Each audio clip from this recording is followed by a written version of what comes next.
Welcome to the Home Team Sacramento podcast. I'm Josh Takimoto, and today we have one of my favorites. I like to think of this guy as one of my favorite coaches that I never had because I really just appreciate what this guy has done for various sports teams that I've seen him coach, and I just think he's just one of the good guys that I think a lot of people can take a lot of lessons from. Today we have former Laguna Creek girls basketball coach, Coach Cody Norman. What's going on, Coach? Hey, how's it going? Good, man. Now, I gave you those compliments because I'm about to say this. So we've been trying to make this podcast happen for a while. And I think I first reached out for this specific podcast. We've done other podcasts together, but this podcast, I reached out after you guys won your section title. Now, I'm not saying you big time me. I'm not saying that. I'm just saying after you won the title, it was a little tougher to Yeah. book you. Yeah, it was, and I want to apologize because as you're saying and letting everyone know, we did try, and I feel really bad. Like I always try to like follow up on things, and so like if somebody texts me, I want to be able to make sure I respond and not like just leave it hanging there. And it always felt like, okay, hey, coach, talking to you, I'll be like, hey, Josh, I'll get back to you when there's a time. And we just kept putting it off. And then, we would go about 4 or 5 months where you wouldn't reach out to me and then you would send me another text. So I apologize. I mean, I definitely wasn't big time in you. No, I Um, know. I'm glad that we're finally able to make it work now. And it's an honor to be on the show. The podcast that I've checked out from the show, you got such a variety of guests that just kind of blows my mind why I'm here. So I'm honored to be here, and I wanted to take a moment before you ask any questions just to honor you, Josh, because you've been like amazing just in the time that we've known each other. Obviously, I didn't meet you until Character Combine that kind of brought us together. But I was even, thinking about the first time we met, and it was when I was coaching down at Manteca, and you came out, talked for probably like 20 minutes to my girls. It was during preseason. It was right after conditioning. So you walk into this room and it's probably doesn't smell that great because the girls had been working hard. And you come in, every time that I've had you come, and it's probably been maybe 10 times between the different teams that I've coached. You've even come and talked to my sports psychology classes in the past. But every time you've always brought like really good stuff. And I don't think you know how much of an impact that you've had on my team. So you may think like, oh, I'm just coming in and giving 20 minutes of some, hopefully something that sticks, but it does, I think, do a lot and kind of stays with my teams in the past. So like going back to the Manteca, like I was thinking about that. I'm like, man, this guy, I'm going to assume you weren't getting paid, drives all the way from Sacramento to Manteca to talk for 20 minutes and then gets back in his car and drives another hour back up to Sacramento. Like, I didn't take it for what it was worth at the time, but reflecting on it, thank you for like every time that you came out and spoke to my teams. That was like just it. I always appreciated it big time. Man, I appreciate those kind of words. Now I wish I wouldn't have given you a hard time at the top of this. Dang, he came back and got me. No, I appreciate that, man. Um, and I'm not just saying this because you're here, but I've told my wife multiple times. It is funny. She always gets you because there was two coaches that always were kind enough to let me come out and speak. Yourself, and then Coach Bobby Clark, who used to coach at Encina. I think he's in Butte.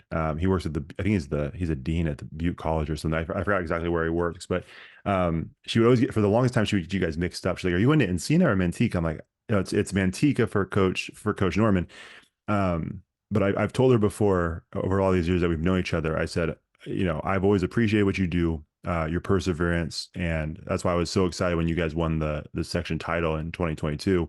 Because I saw some of the other teams and some of the rough seasons that you guys had, and you never seemed to, uh, it never seemed to bother you, at least externally. I'm sure the competitor inside of you was going crazy, but you kept coming back, you kept leading, you kept, making character and honor, all that a priority. So I told her, I said, man, I would always come out to speak to your team, no matter what. Anytime you ask, I'm always happy to come out and talk to your girls. And they're always incredibly respectful And same with you, man. Like there's been a couple times, I'm not going to name names, but there's been a couple times where people invite me out and the coach looks so disinterested more than their athletes. I'm like, I'm not sure why I came out here because you don't seem to care and you set me up horribly. But um, man, you've always had just such a great setup. And so, yeah, man, I love coming to talk to your teams and man, I just appreciate you for sure. Well, right back at you. I definitely, again, you know, just numerous times where, like, I still think about, I forget, obviously, I don't remember the exact year, but you had come out and kind of brought in the whole like 300 movie, the Spartans and the orb, and like if you don't, Oh yeah, protect yeah, yourself when the arrows are coming, you're gonna all die. Like that yeah. that thing still that story still sticks with me. So you always brought good stuff that was relatable to the players and even to the coaches so that we could, take that into the season. So Awesome. I appreciate that. Yeah, that was the first time I did that specific talk. And anytime I do that, I'm like, I'm prepping, I'm practicing all that. And I'm like, as I'm driving to the places for the first time, doing a talk for the first time, I'm always like, this could go really bad. And sure. I think at the time, I think I was engaged at that time to my now wife. And I Yeah. told her, I Yeah. said, we'll see. And especially because I had so much respect for you. I'm like, I don't want to let him down because I remember it was during a winter break practice. Mhm. And look, I'm glad you enjoyed it. I remember the girls responded really well. So that was always fun. So Yeah. good. I'm glad that one stuck with you guys Yeah. for sure. Um, but anyways, I could do this forever. I appreciate all the kind words. It's not about me. They hear from me. I was gonna say every week. It's been a minute since we recorded, so this will be the first one in a little while. But we're here to talk about you, man, and get some more insight into your life and your coaching background. So tell me a little bit about your athletic background, your coaching background, and kind of how you got to where you are today. Sure. So growing up, basic, playing little league and rec ball as far as basketball. So basically, baseball and basketball were the two sports that I found most enjoyment out of. I was probably, I think, more naturally gifted in baseball, but I just didn't have the passion for it. So um, I really fell in love with basketball from an early age, and so once I played baseball basically up until my sophomore year in high school, and then basically just focused on basketball and started off at Oak Grove High School. Laguna Creek High School wasn't built yet, and so or wasn't opened yet. So I transferred over my sophomore year, and then finished off my last 3 years of high school basketball there. And in thinking about that, there's a story about my senior year that may have, like, had it gone the other way or the other side of the coin, however you want to phrase it, maybe none of this would have happened. So I'll share it with you because Yeah, please. I actually don't share it all that often. And there's probably not even like some of my friends. I know probably a lot of my teammates didn't even know this, but my senior year, my sophomore and junior year, I played well. I was a starter and captain at the end of my junior year. So going into my senior year, obviously you kind of have expectations for yourself and whatnot. And I'd always kind of, for whatever reason, always the month of November was always a bad month for me. I just always started off real slow. Luckily, my coaches saw, okay, he's good enough to make the team, but I was always just like struggling to get into the rotation and whatnot. So tryouts start November 1st every year. So I think we were like on the last day of tryouts and, sitting in school doing my work, and I get a note in class from the coach that he wants to see me. And we had gotten a new coach my senior year. So I didn't really know, I had known him for basically 4 days of tryouts. And so uh Cecil Duke was his name. He's the head coach. He was the new head coach. And so Coach Duke calls me into his room. And so I walk in and there's nobody else in there. So I'm like, ooh, like this isn't just like, hey, he's teaching a class and he just needs to give me something real quick. So he's like, hey, Cody, I want you to take a seat. So I'm like, okay. I'm starting to get a little nervous. And he's like, he starts off with, of course, all these, probably good positive things like, hey, I really like the way you're working out there, great work ethic, you're picking up the plays really well, your basketball IQ is, higher than a lot of players. But, so of course there's that big but. It's like, but when it comes to comparing you to some of the other players that are trying out, he's like, I don't think you're gonna make the team this year.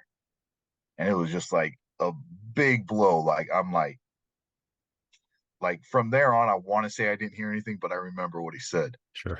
So, because obviously in high school and kind of just like I said, I just had a good year, and you know, like that was my identity, being a student athlete, being a basketball player. And so, um, he's like, hey, really just, I love everything you do. I really appreciate everything you do. And so I want to keep you on the team, but I want you to be, in a manager role, but it won't be a typical manager role. It'll be like you'll practice with the team, you just won't suit up. And I almost took that kind of like, man, that's like I took it at the time like, "Nah, I don't want that, So he's like, I don't see you making the team unless something crazy happens. And so I'm like, so, I go back to class, and of course, I'm not there mentally to do any learning the whole rest of the day. I go to lunch. I remember sitting at our table, and like at our table in high school, you have your crew or your clique that you hang out with. And mine was different because it was just all student athletes, but we weren't like just all basketball players. We had some wrestlers, some soccer players, some swimmers, some baseball players. Like, so we had a good, it's like, and we were all, on the teams and making contributions, but we weren't the, all Metro or all league players. So I was just like sitting there, I couldn't eat, and I'm like thinking, man, am I even going to be able to like come back to this table tomorrow? Because I'm not going to be, associated with sports. I was just like so frazzled. And so, and Coach Duke had said, hey, go home, talk it over with your parents, and, let me know the next day. So I make it through the school day, but there's still tryouts, right? So I go to tryouts, and in my head, I'm not even thinking like, oh, I'm gonna really show coach, I'm gonna show him I'm gonna work hard. I was just already defeated, unfortunately. And so, we get in there, we're kind of like shooting around or whatever. And so then he blows the whistle to start, and we were kind of like circling up, and he's kind of like talking about, okay, this is the last day of tryouts, this is what we're gonna do today. As he's finishing up, two of my teammates from the year before, one a starter, one who would come off the bench, come walking into the gym, but they're in street clothes. And the starter was like, "Hey, coach, do you mind if I talk to the team real quick?" And he said, "Sure." So these two guys, my two teammates, they say, "Hey, we really apologize, but we got some bad news. We didn't make grades, so we can't play." And like right when that happened, I kind of, just looked. I just, I don't know if I meant to, but I looked at my coach, at Coach Duke, and he was already looking at me, and he just kind of like gave me the nod, and that was it. I was on the team because these Wow. two guys didn't have the grades. And so, had that not happened, unless, a miracle happened and I, played lights out that day, I don't think that season would have happened. And then I wouldn't have built the relationship with that coach throughout that year, because he was the one after I graduated, or even at the end of before I graduated, he was asking me, and really diligently and asking me to come back and coach. Hmm. So that, my senior year, we didn't have a great team. And a funny story. So again, I still start off slow, November. And we were going to our first tournament. So it was early December, and Coach Duke and one of my teammates, I heard them outside the bus, and they were having an argument. And basically all I heard was, well, take your bag. You're not, you're not getting on this bus. And so that player walks off, and he's, mad. And so Coach Duke walks on the bus, and call it dumb luck. He's mad. And I think he just by chance happened to see me first. And he was just like, Cody, you're starting tonight. So so I started, I played really well. And so that kind of got, things turning for me and, eventually again, kind of captain and starter my Yeah. senior year. But we didn't have a great year or anything, but uh you know, uh wins and losses wise. But anyways, before I ended the school year, he was asking me to come back and coach.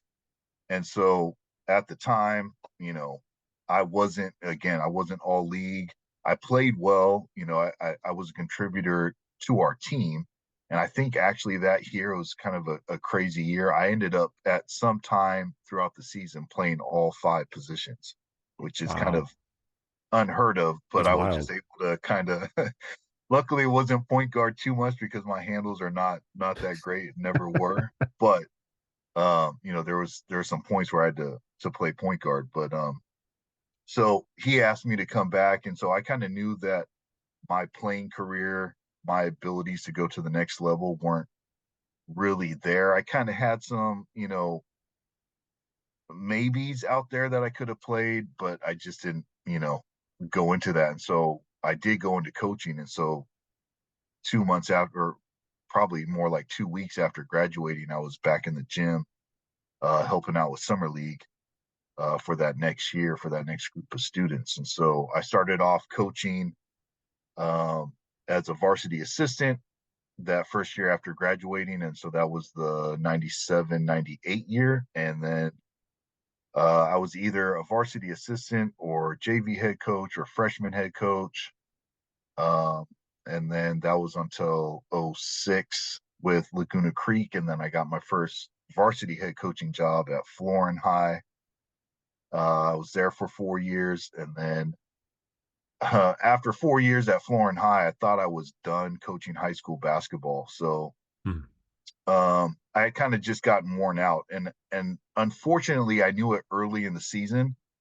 I remember we had a home game, and I was walking out to my car after the game, and I remember I was just packed like a mule. I had like four duffel bags and water bottles and a basketball, and I'm like trying to get to my car. And I walk, through the gym and I'm walking out to my car and I'm like, man, I'm the only one here.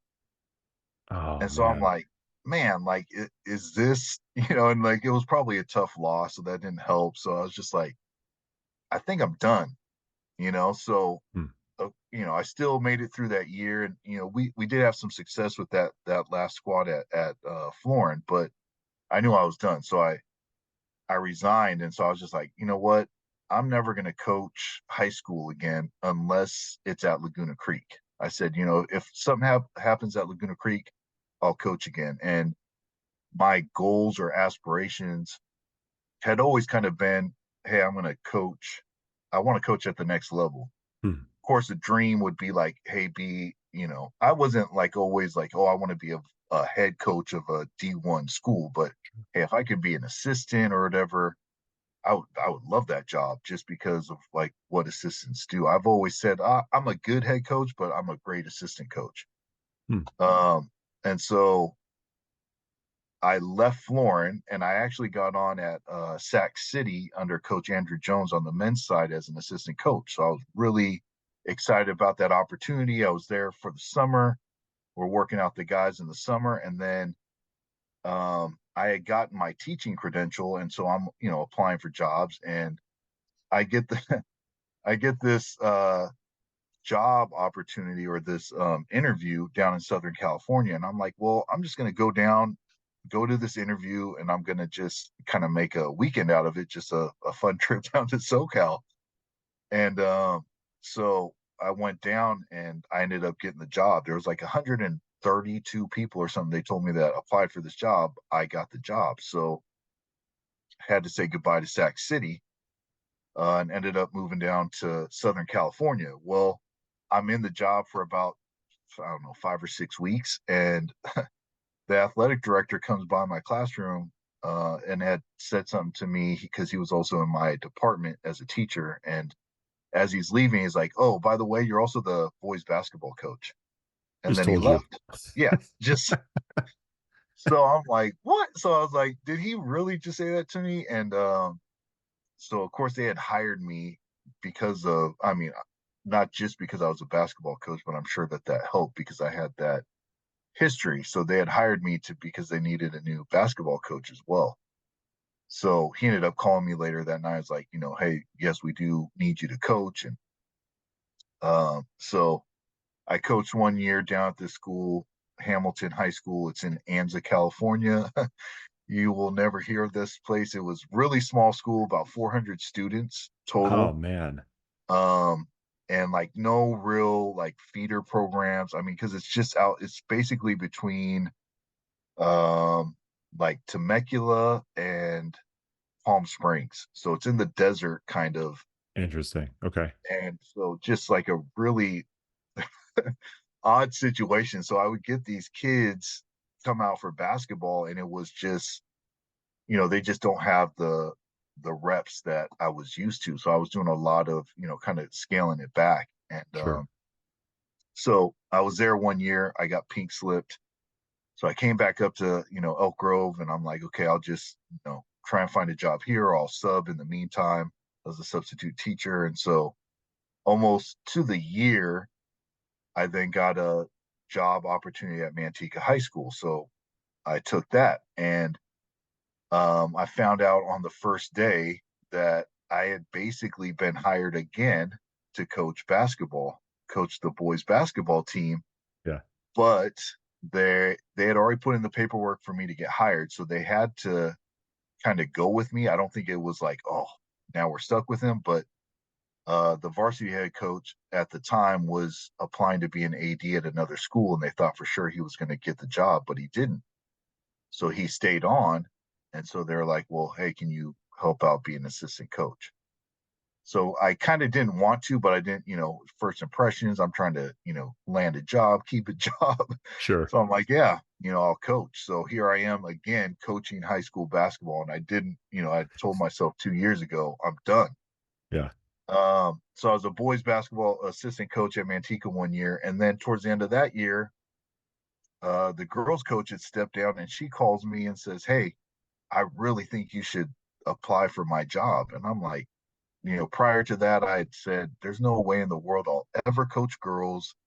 I had such a unfortunate negative concept or, viewpoint of what girls basketball was. And, I really, I'm foolish for having that mind frame at the time. But, so kind of begrudgingly, I had had an assistant at Florin High School, Baron Parks, who would always telling me, hey, you need to be a girls coach. You need to be a girls coach because you'd be really good. And this is while I'm a varsity boys coach and he's coaching for me.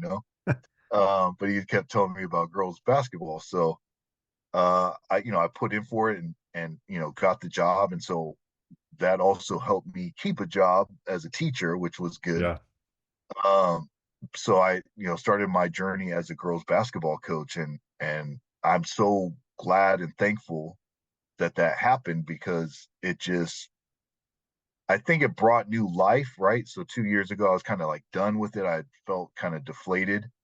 And girls basketball had brought kind of a new fire coaching wise for me. And so um did 2 years at Manteca.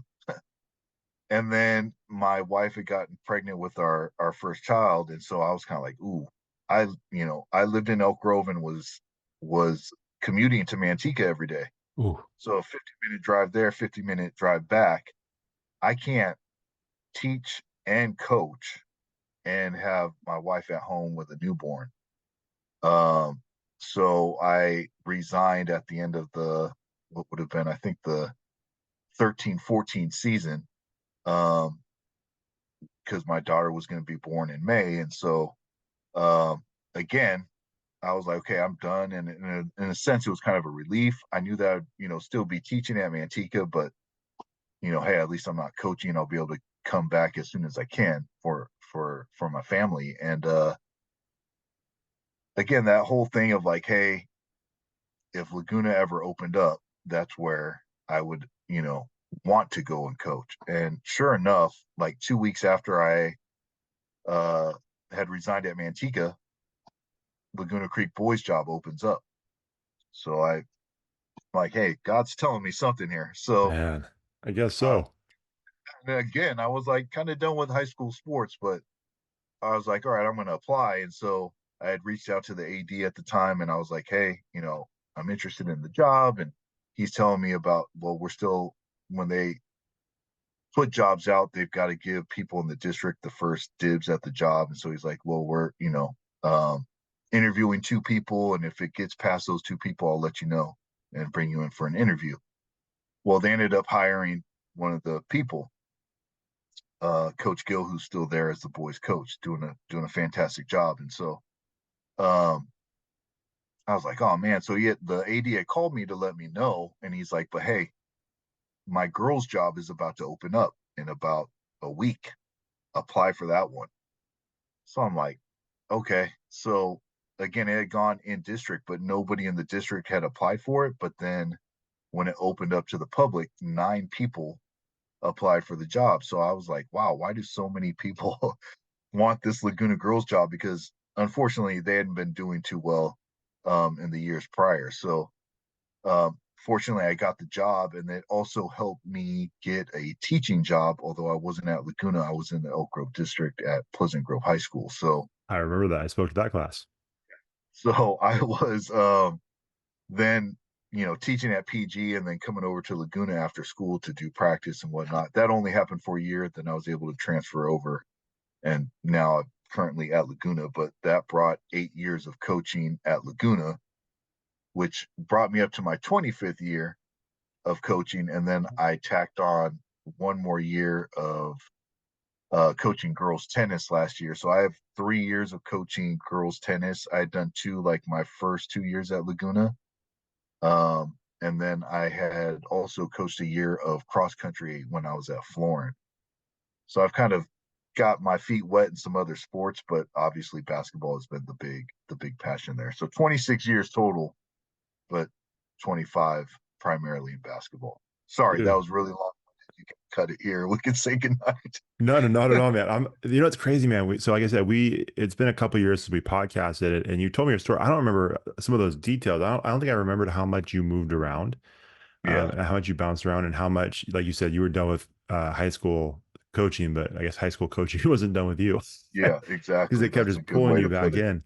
Yeah. Um, but that's awesome, man. Well, the thing I appreciate, and like I kind of mentioned this earlier, the thing I appreciate about your story is that you've had a lot of ups and downs as far as the wins and the losses. I think you had, if I remember correctly, you had some pretty successful seasons at Manteca, and then coming back to Sacramento with Laguna Creek, like you said early on, there was some lean seasons when it came to the wins and losses. But then obviously you ended on a pretty high note, and in 2022 you won the section title, and which I always tell people, man, that I was so excited for you and your program, because of the, knowing some of the journey that you had been on, and like I said earlier, like it never seemed to phase you. Like you said, you had moments at your trunk where you're like in the parking lot alone, thinking, I don't want to do this anymore, which is understandable. But from an outsider's perspective, it's like, oh man, this dude shows up every single day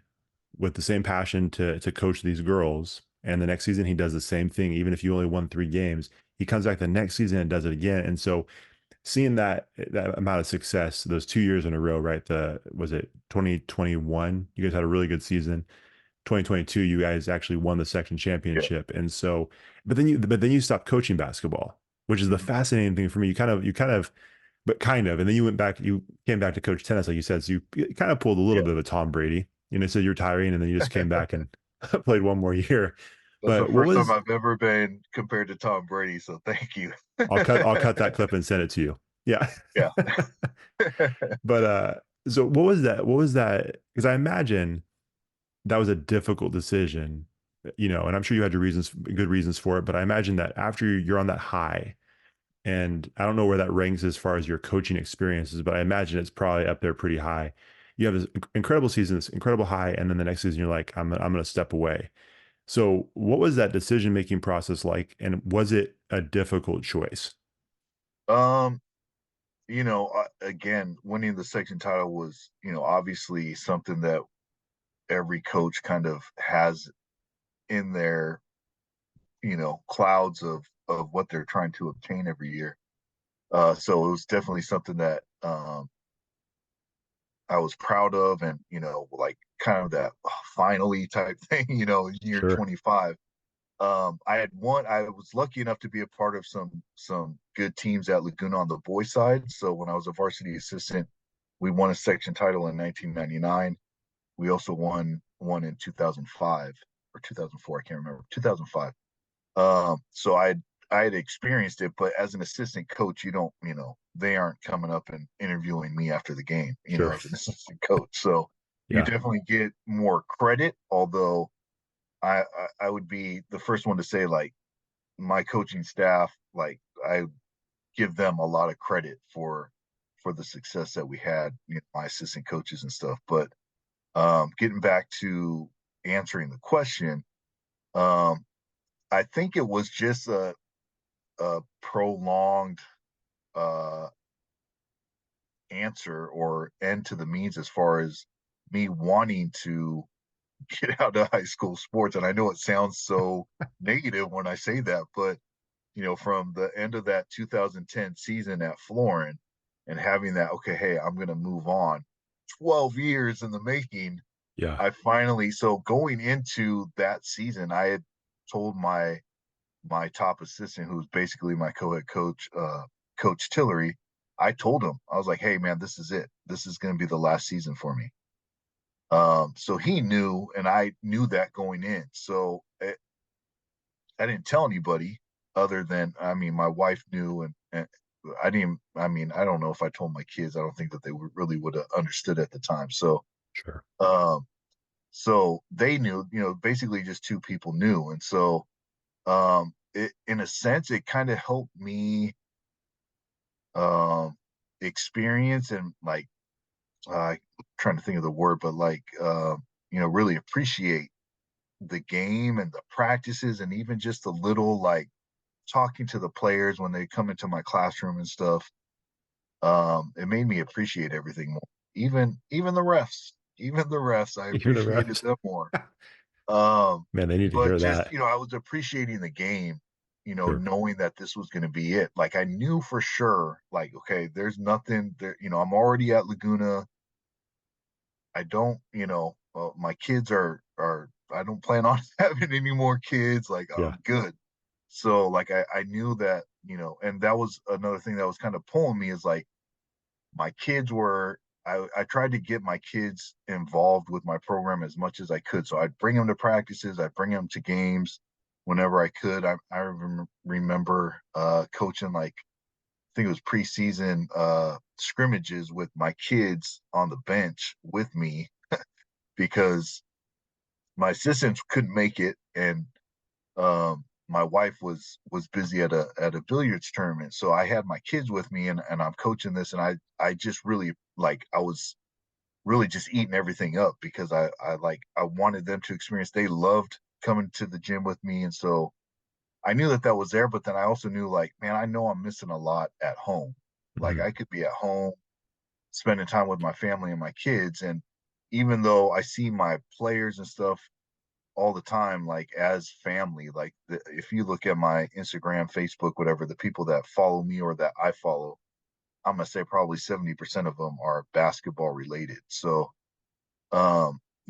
it's not just a hey, you're under my wing for whatever 2 years and then see ya, I never want to talk to you again. But like I'm hoping that I'm investing in them, and hoping to like give back to them as much as I can, even though basketball life may be over with. So, um, just that 12-year kind of in the making going into that last season, I knew that it was going to be it. So when it came to the end, you're kind of always kind of like, well, if we lose this game, this could be my last game as we got into the playoffs. So that was always kind of like uh, a nervous thing in the back of my head because I knew how much of a profound effect it would be. So luckily, my girls produced really well, and we were able to win section and then make it into the third round of the NorCals. But yeah, I just knew going in, and I felt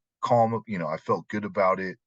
I knew it at the beginning of the season, and so um, it was a lot easier to make. And so I think, had we not won, or say we had a horrible season, sometimes I think that's even harder, especially in my case, still being on campus as a teacher, because then you still see the students, you still kind of get word of mouth of the games, or maybe you're at a game and you could be like, oh, I coulda, shoulda, woulda, or you may hear, student athletes be going like, oh, I'm glad Coach Norman is gone, or that Sure. type of thing. You don't want to hear Sure. that, but I think that makes it harder for somebody to leave, like maybe after a hard season. Sure. Um, I don't think that's why I stayed with it, because when I came to Laguna, on the girls' side, it was crazy because I got in the job, and I felt really excited about it, because I was okay. Hey, this is what I wanted.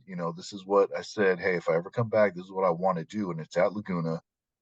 But I was having such a hard time putting a coaching staff together. So I had Mm, had this like long list. Okay, I'm going to call this person, I had a list of like 7 people that I was like, okay, if I can get 3 of these people, I'm going to be able to fill my staff. I couldn't get anybody. And so it just so happened that a coaching, I guess you could say, buddy or friend, who had coached at Laguna on the boys' side with me, um, back in like 2002, I want to say.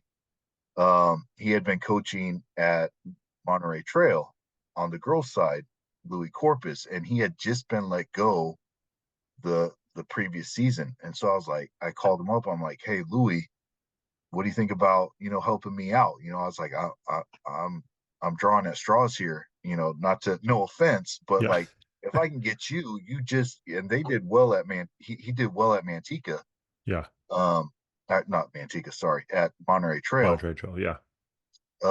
And so I was like, what a great, like, assistants to have.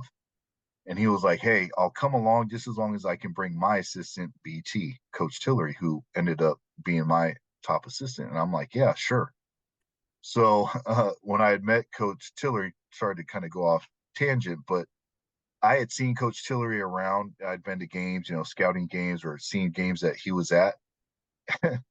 And he may get upset when if he sees this podcast, but I would always, and I've shared this story, but I would always look at him and be like, who does this guy think he is? Because he would walk in, he would like know everybody, he's shaking hands, and I'm just like, there's something off about this guy. Like, he doesn't, something's not right about this guy. And sure enough, now I'm coaching with this guy, right? So I'd already had like a negative uh preconceived notion about him.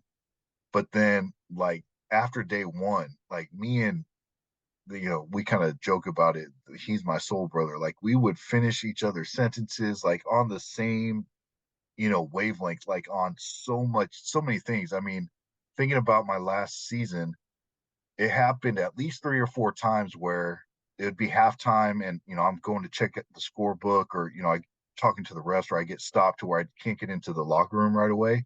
So he would start talking to the girls, and he would draw up a play or say something, and then I would walk in and I would draw up the exact same play and say the exact same thing, even though we didn't talk about it. I'd been busy, whatever, but like we were just so intermeshed. And so um, I was just really blessed to have him. So I don't think, if had I not had Coach Tillery with me at Laguna as an assistant, even through the dark years, when those first 4 years were rough, um, I don't think I would have lasted as long. So he also kind of brought a new fire to my coaching, to where I'm like, okay, now I'm not just one fire, but I have 2 fires going, and he could always pick up the slack where I may have left off. So um, it was just a great situation. So it was also great to be able to end with him, at Laguna as well.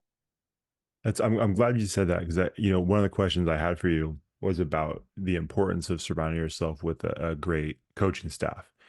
And I've always said on all the podcasts that I've done, it's a consistent theme where, obviously your voice as the head coach is important. You're the one that kind of puts the vision for the team and the culture out there. But at the end of the day, the reality is a head coach is not, especially as you get into the larger size teams, the head coach isn't always gonna vibe with every single athlete. Sometimes they're gonna have a much stronger connection with one of the assistant coaches. And that's not to say that it's a bad head coach or the athletes, has any issue with the head coach. There's just sometimes a personality difference. And so, my focus has always been how does the team around a head coach affect the rest of the team? But I've never really considered the fact that having great assistant coaches also brings a lot of peace of mind and probably some sanity to a head coach, because if you have great people around you, there are going to be moments where they're going to have to kind of help lift you up when you're down, or maybe bring you down when you're a little too high. And so, yeah, that's interesting. I'm glad you said that, because I've never really taken too much time to think about how I always look at it from the athlete perspective and how assistant coaches help there. But it's interesting how much it can actually really be a benefit to the head coach too. Yeah, I mean, hands down, I've just been blessed with. It's not like again like the BT situation. I didn't go out and hey, I want you to join my staff. That was just by chance because I knew Louis. Um, so like having, I mean, again, I give a lot of credit. I've been you know honored with Coach of the Year honors from league and even the SAC B that last year. But I wouldn't get that at all without Coach BT, Coach Winston, Coach Kiana, who were helping out our program, and even our lower level coaches. BT's son was my JV coach for a lot of those years, and so even Coach Daz, those guys, if I don't have them on the court with me every day, there's no way that I have a success. I would love to say, hey, I'm just such a great coach, but that's not true. And I think any coach, that you would ask, you know, some may have a little bit more of a, ego on them to where they don't want to admit that, but deep down inside, that is like it. It's a program changer if you can have a good staff. I love that, man. Um, and I appreciate too. I know I don't want to keep you too long tonight, so I got just a few more questions for you. Um, but going back, I think I can appreciate you being willing to step away from the game, from coaching for your family. Because now, when we first met, I wasn't married, I didn't have kids. Now I'm married, I have two kids, and so you understand, you have a better perspective and understanding of how much time that requires, especially if your goal is to do a good job as a parent and really build a bond with your kids. It's a lot of time. I'm not coaching though. I do this podcast. I can do this late at night. It doesn't really affect their lives. They're asleep. They're like, we don't even know this dude podcast. What is a podcast? For you though, coaching's in the middle of the day. It's at the end of the day. So when most people are going home to their families after work, you're going straight from your classroom to the gym. And luckily you were able to bring your kids into that environment. But I have a lot of respect for the fact that you were willing to step away from that to spend more time with your family. Because I think sometimes with coaches, I'm sure you've seen this before, there's this loyalty which I can respect to your team and to the athletes that you coach, because they're like, well, I need to be there for them because they're counting on me, which is awesome. But for me, trying to I guess imagine prioritizing kids on a team versus the kids that are in my house, like they can find another coach, but the Yeah, kids in your own household, they're not gonna be able yeah. to find you a replacement for you. And if they do, it's probably not gonna be a great thing. You know what I'm saying? So the fact that you were willing to do that, where some people would kind of maneuver and try to figure out how to make it work still, and Hmm. try to win in both areas, you just realize, no, I can't do that. I got to spend the time with my family because I'm missing too much. Like a lot of respect to you for that, man. Well, thank you. And I think a lot of respect for that situation and the ability prior to that situation, falls on my wife. If you don't have that support at home, and I've coached, a lot of years to see where when the coaches don't have that support at home, unfortunately, you know, you know, families break apart, or they're living in a turmoil type situation at home, and so I've just always been blessed by my wife to to always coach. And so like even a lot of those years leading up to finally leaving high school sports, I would tell her like, hey, I think this is gonna be my last year. And she would, kind of say like, okay, kind of let me kind of flesh out, what I'm saying. But then she would always kind of come back and be like, I don't want you to give up your passions, to be at home. And so she was always supportive, obviously, of me, but then also taking care of our three kids. And, you know, she would cook for my basketball team. So it wasn't like she was just, okay, I'm going to be away and not be a part of your program, but I'm also going to come in and join. So, like, when you can have your family come in and not just, okay, I'm going to bring my kids, but hey, my wife's going to come to the game. She didn't come to every game, but, she would come to games. I'm going to come and feed your kids, all those things. It was, I was very blessed. Like, there's not a lot of coaches that get that kind of backing from, their significant others at home or from their kids. And so, I mean, even, post retirement, especially just within the last year, I've been getting a lot of questions from my older two kids, even my youngest, my 4-year old, of asking me like, "Hey, Daddy, when are you going to coach again? When are you going to coach again? We miss going to the gym with you." Mm. And so kind of like, man, like that definitely kind of sparks that flame a little bit more. And I think I'll get, I'm not going to say I'll never coach again.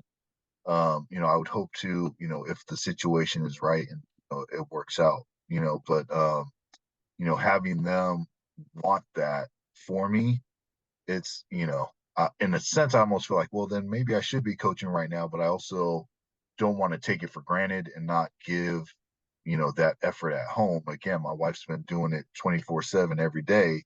I've been, away at basketball.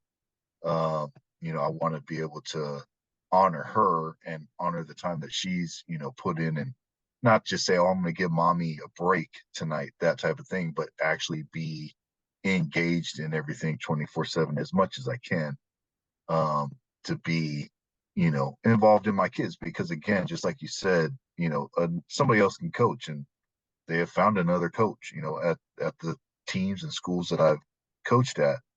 But I don't want my wife to find another, Yes.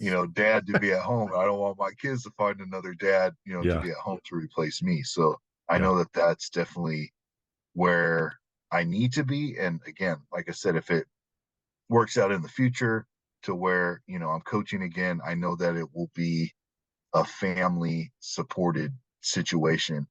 Um, it's funny, my son, my 7-year old, has really gotten into just really lately, like, he wants me to take him into the gym and, start coaching him to a sense. And so Nice.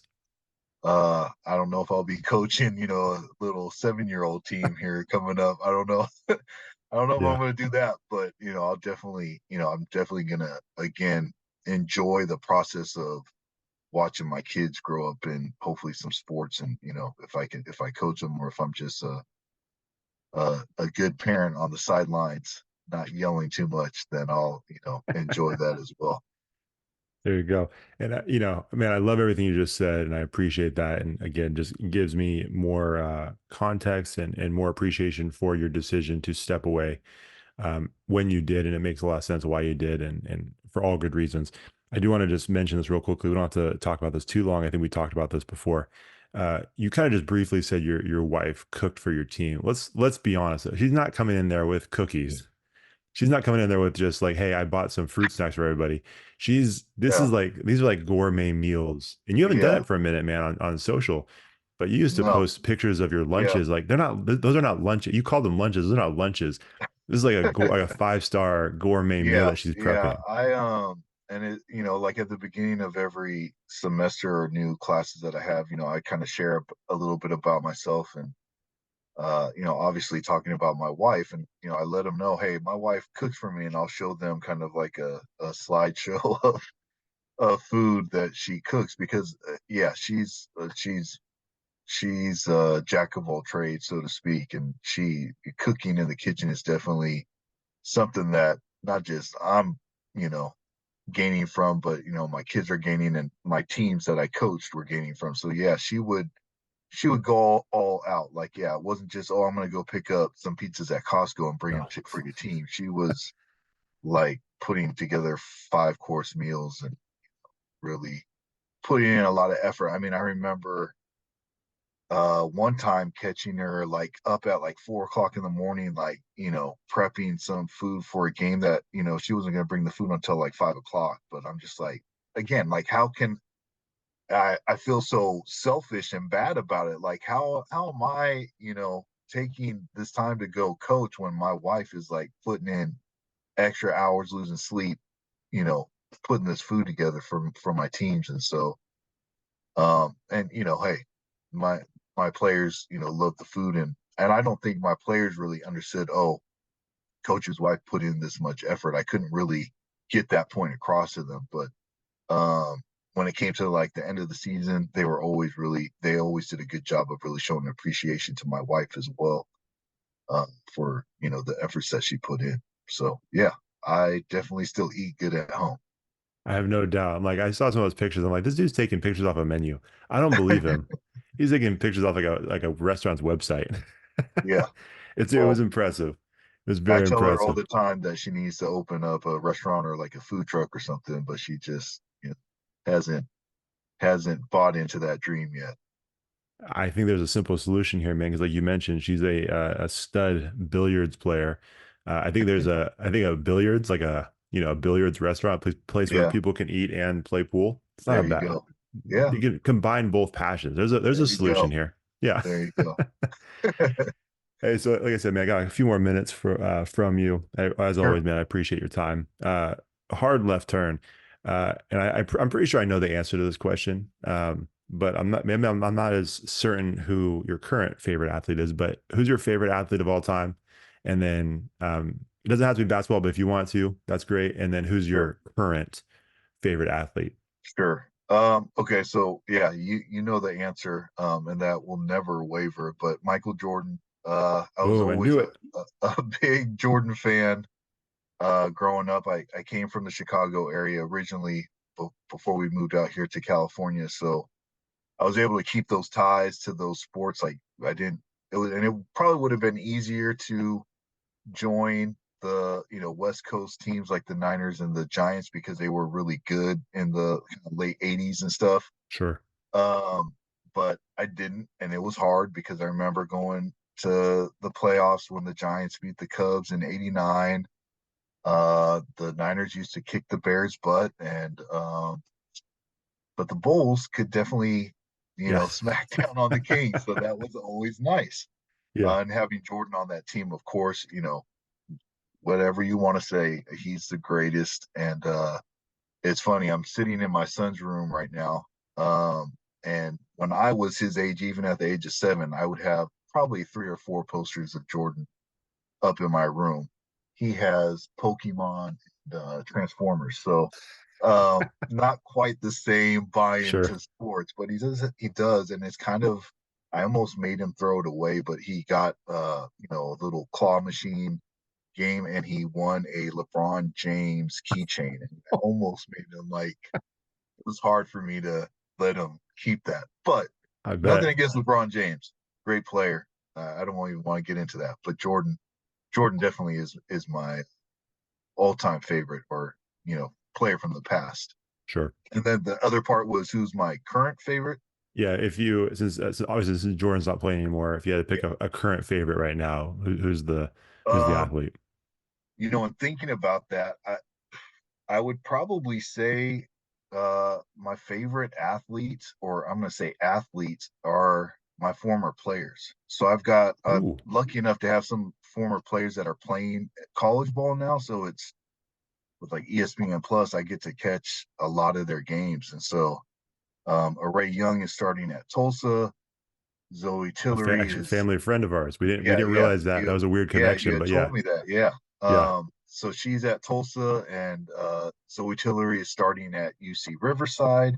And then another girl that I only coached her for 1 year, but Malia Egan is playing at Montana State. So being able to watch them, like, and not have to I've been able to go to some of their games in person, which is always an amazing thing to do. But then, actually see them on TV and like hear the, um, announcers and, play-by-play guys like talk great things, and they'll even bring up, oh, this, Ray Young from Laguna Creek, blah, blah, blah. And so it's always Nice. like just a special impact. So I would probably say that those are my current favorite players.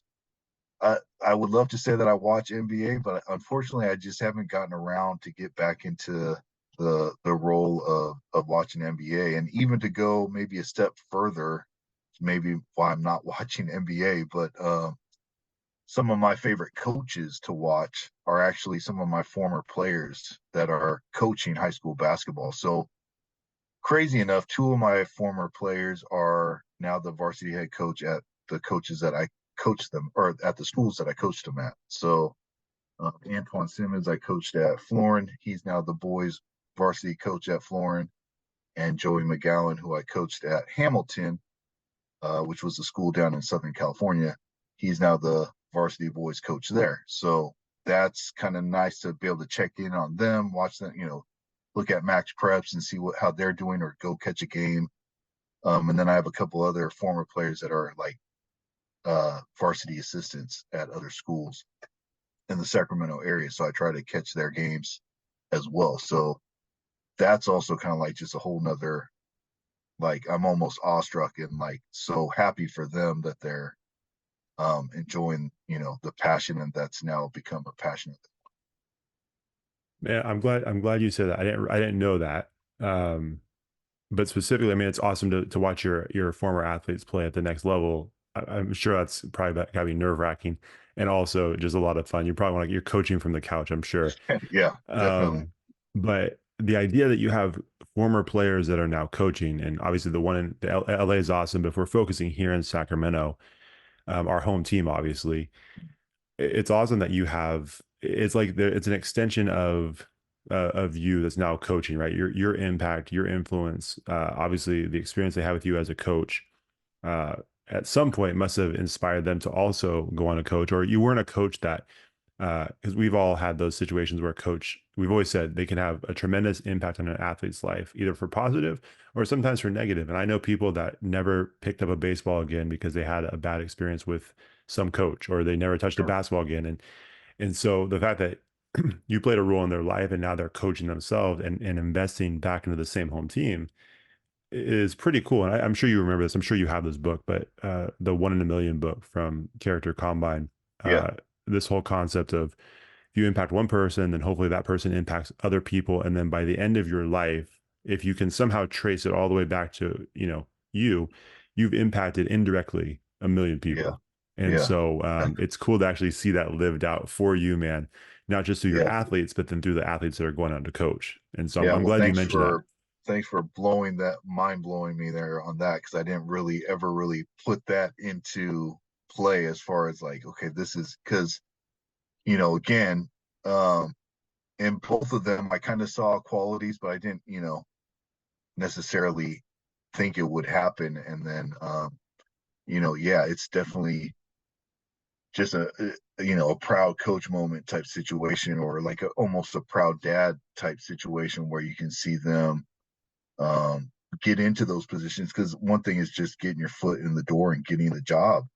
That's one thing in itself. But then also to then go out there and start producing for your school or the team or the people that you're coaching. And even when I coach, there were things that I said, ways that I wrote on the board before games, drills that I did that I got from my coaches, that I played for.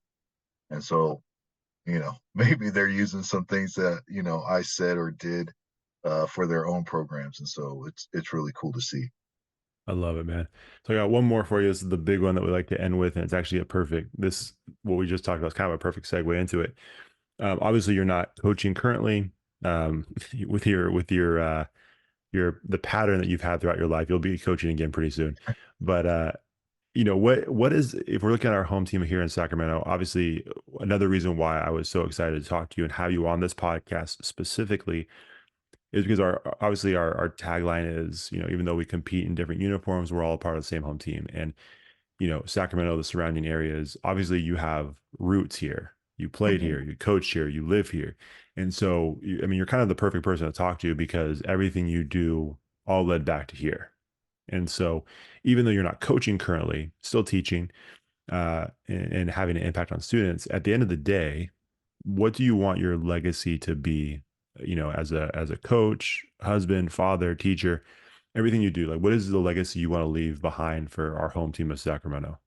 Yeah, that's a really good question. I think when I think about that, I saw a clip from the Texas A&M coach Buzz Williams, where he was talking about like, hey, he was kind of like comparing to social media, Instagram and stuff. He's like, the followers that I want to have are, my kids. I want my kids to be my top followers. I want my wife to be my top follower. And so I want to, have this impact at home.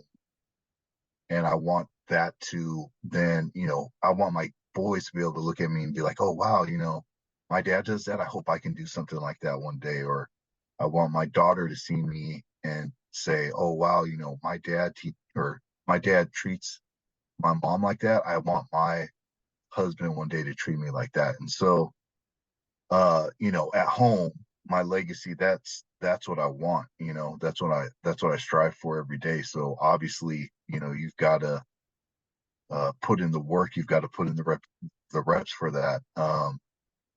As far as like my players and my students that I teach, I've always told them, one thing that I've always said is just you are trying out every day. So, going back to tryouts, um, I just put that into every day, every situation. If you put forth, in tryouts, you always put forth your best effort. And then usually if you make the team, usually your effort kind of dies down a little bit, kind of depending on things. And I tell my students now, like, hey, put forth that best effort every day. You never know that the person sitting next to you is going to be the person 10 years from now across from the table interviewing you for the job that you really want. And you don't want them to think back about, oh, Johnny was, such a mean person in high school. There's no way I'm going to hire him. Or, just every day in every situation, there's always somebody looking at you. So you're always trying out. So that's been something that I've always just over the last 10, 15 years that I really kind of tried to stamp down on my student athletes and now my students. And then also um, something that kind of I think I try to put forth as far as I guess you could say legacy, but I don't necessarily like say it to them, but I try to show it in my actions. Um, is just to be like a humble servant. And I know that sounds kind of like not that, wow, that's an amazing thing. Yeah, I want to do that. But I know that like my dad showed me that a lot growing up. My dad was a pastor for 90% of my life growing up. And so I would see him like stacking chairs, like setting up chairs, like for, hours on a Saturday night before the next, morning service, and just like the things that he did in his day to day to serve, the community of the church or the community of Elk Grove or wherever we were. I saw him do that. And so I know I did that a lot in coaching, almost to a fault, because people would come up and ask me like, hey coach, do you want help with this? And I'd be like, no, I got it, because I felt kind of like I didn't want to put them out or have them have to do more, even though some of them were just like almost like it would be like a manager. Shout out to my managers, they were awesome again. But like they would like almost that was their job, to be there to help out. And I'd always like try to like do it as much as I could, to a fault, just to kind of show them like, even though you may not get, it may not be the funnest job or um the most glamorous thing to do every time, hopefully you show that repetition and that action in front of the people that you care for, that you love, whether it's the players that you're coaching or the people in your family or the people at your workplace, your friends, whatever it is.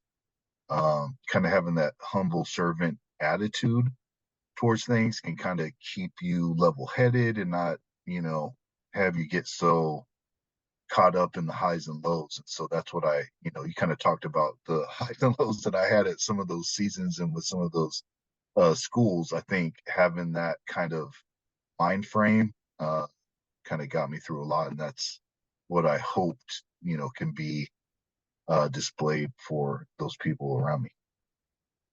Awesome, man. That's a perfect way to end this thing. So, uh, man, I keep saying I appreciate the time, appreciate you um, putting up with all my texts and bothering you. I know, and I was going to say this earlier when you mentioned that you left me hanging. I do know for a fact I left you hanging at one point too. So it was a mutual thing, but I'm glad that it happened now. Uh, Definitely. it seems like as with everything else in your life, it was the right timing for this podcast. So, Definitely. man, always good catching up with you, and good luck with everything that you got going on in the future. And one day when I know you'll be coaching again, maybe like you said, maybe it's 7-year-olds this next time, but Yeah. hey, I know you'll kill it, man, and I know you'll do well. So, keep having an impact on the city and the home team here. We appreciate you. I appreciate that. Thank you so much for having me on. It's a real honor. Absolutely, man. All right, take care. All right.